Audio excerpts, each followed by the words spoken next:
What's up, y'all? Going back to back on authenticating these retro, these Jordan 4 and now the Jordan 1 here. Just making sure you guys see the box, of course. And this is the Hyper Royal. This thing is kind of course, like almost all Air Jordan 1s, except for the white and purple. They explode in resale value. And this is a big shoe. This is a size 14. On the inside of it, always got your red stamp. So you just have to check that really quickly. And I'm going to unfold it and take this out before I jump into giving you all of the cues that you should check for your shoes to make sure your shoes are on point. I love that these kind of look like denim. I really like that shoe. I think it's a great looking shoe. It's a 14. I didn't get a 13, which sucks because the 13, my son would have taken it immediately, and I don't get to wear the ones that much because they do kind of hurt my feet. They're too flat and thin. You know, I just saw a video with the Sia guy, the Somewhere in America guy that was talking about the Air Kais. And that video was hilarious. I guess I shouldn't talk about it here. It was hilarious. He was like, yo, this is me squeezing my shoe. The fake shoes are built, and he never said this because he was so on point. And I was like, dude, he needs to make sure he says this one thing. Not the last, but the strobe on fake shoes sits on top, not a piece of, when you have a shoe that's made correctly, that the top of the shoe is stitched. You actually have that stitch. It's functional, and a lot of people don't think it is, but the rubber and the upper come together, and it creates a more sturdy shoe. And the people that create the fakes, in a lot of instances, you're almost sitting on top of the outsole solely. And this is painted. As opposed to it being two pieces where, and I really like that he talked about the fact that you see this separation. A lot of people think that's just painted, but it's not. It's actually two different pieces, which is why you have that line that comes around here. And on the fake shoes, you have that line, but it's painted. So because it's painted and it's only one piece, you're literally sitting on top of the outsole, which is why when he was squeezing it, you see how you can get a little bit of a bulge. I love that he did that video. Why am I talking about Somewhere in America? He did get his start creating shoes that look very similar to Dunks and Jordan 1s. But the guy is actually paying for his outsoles. I can show you a shoe that I created over here and it doesn't have a name on the bottom. When you use a blank outsole, that shoe has not been created for you. It's just a molding, and it hasn't been poured and built specifically for your brand. Now that has nothing at all to do with the Jordan 1 that I'm holding in my hand that I should be doing the checks for to get you guys to make sure you're on point for your Jordan 1s.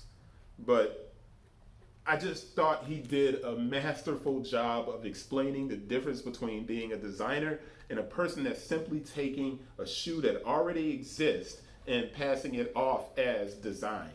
I respected that. Shout out Somewhere in America. I'm just making sure I say that because it was such a good video. The leather on this shoe is not bad at all. And he was also very right about the fact that Jordan 1s and a lot of these different shoes, the leather is not very good. It's kind of a PU leather.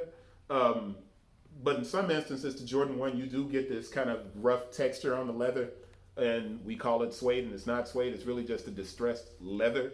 The quality of that leather is not great. If you want to look at a great leather, go to my community made video and look at the tumbled leather on my community made shoe, and you'll be like, holy crap, that is some good leather. That's good leather.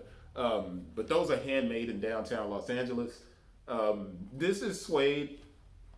Really a nubuck kind of suede that's around the collar, the gray here. And I just want you guys to see everything and the shape of the shoestring bag. The fakes, the shoestrings are rounded off, okay? It's rounded off. This one, you have basically an oval. And I think that's important to note. And the shoestring is on the left shoe. Let's get to the tag. I did all of that talking and I didn't even get to the tag. Air Jordan 1 Retro High OG. Style code is 555088402. The color is Hyper Royal and white. This is the size 14. I'm going to hit on all of the cues that you should be checking to make sure that your shoes are on point. So just stay with me and we'll go through all of them. Now I'm grabbing this up so I can double check and make sure that there isn't a QC sticker. And there's no QC sticker, there is just the mold sticker in here, the desiccant sticker to prevent mold from forming. And that's usually it's like a YDM on it. Yeah, YDM. And those are in most of the Jordan boxes. They weren't in the 4 box though. But they're in most of the Jordan 1 boxes. You'll see that all the time. Okay. Back to the tag. The size 14, the UPC for the size 14, any size 14 that you get will have the same UPC. So the size 14 UPC is 194956641 There's a 14 at the end. The 14 is a part of an identifier for Nike products.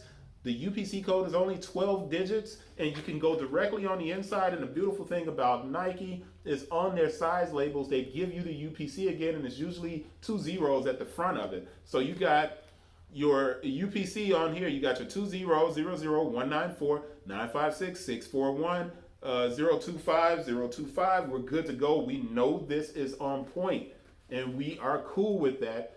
Our UPCs match up. So now we go to our next check, which is to come to our box top and that red stamp, which you got a swoosh right here, and then you have your red stamp right there. And that red stamp is 2012-01-06N. So we're looking at 2012-01-06N 01-12-20. I'm pretty sure that's 01-12-20. And how do I check that? I go in and I look at my size tag again where I have the dates of production, and the dates of production are 09-30-22, 11-03. Is that 11-03? Yep, 11-03-20, 11-03-20, and I said what? 01-12, so it's 12-01-20.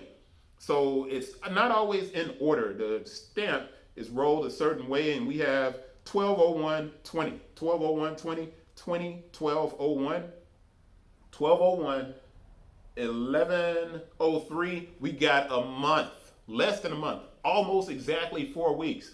Your stamp should be 4 weeks. 4 weeks, right? Now, a lot of that has changed because of COVID. And there's not a lot that we can do. And you got some shoes that are showing up, man, and they're 2 months out of date. Now, that doesn't mean that they're knockoffs, y'all. That means that the shoe just was slow getting through the supply chain. So we're done with those 2 checks. We did our QC stamp, our UPC.